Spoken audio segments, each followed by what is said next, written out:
এইসব ফল মনে হয় সোনার দামে বিক্রি হয়। চেরি, একটা চেরির দাম বলে 10 টাকা করে নিয়েছে। ভাবতে পারেন। তো হাজব্যান্ড শিলিগুড়িতে গেছিলো, আমি তো 3টে চেরি আগেই খেয়ে নিয়েছি।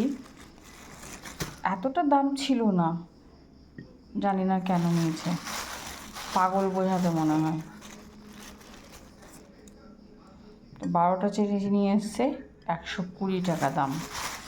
ভাবতে পারেন কে খাবে বলুন তো এই চেরি?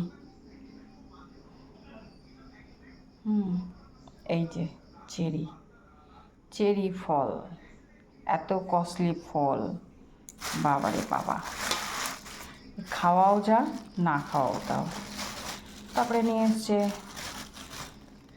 আঙুর, এই আঙুরগুলো শিলিগুড়ি থেকেই নিয়ে এসছে। তো যাই হোক, চেরির তো অনেক দাম, আঙুরেরও অনেক দাম। চেরিটার দাম জানি, চেরিটা আমার এসে বলেছে 10 টাকা করে পিস। এই চেরির দাম বলে 10 টাকা করে পিস। 12টা চেরির দাম 120 টাকা। কী খাবো বন্ধুরা তাই বলুন? দেখুন এই যে ফল।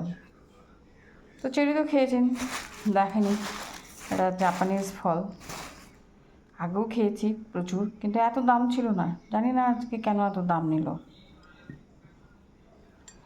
যদি ভিডিওটা ভালো লাগে থাকে অবশ্যই লাইক শেয়ার সাবস্ক্রাইব করবেন। টাটা।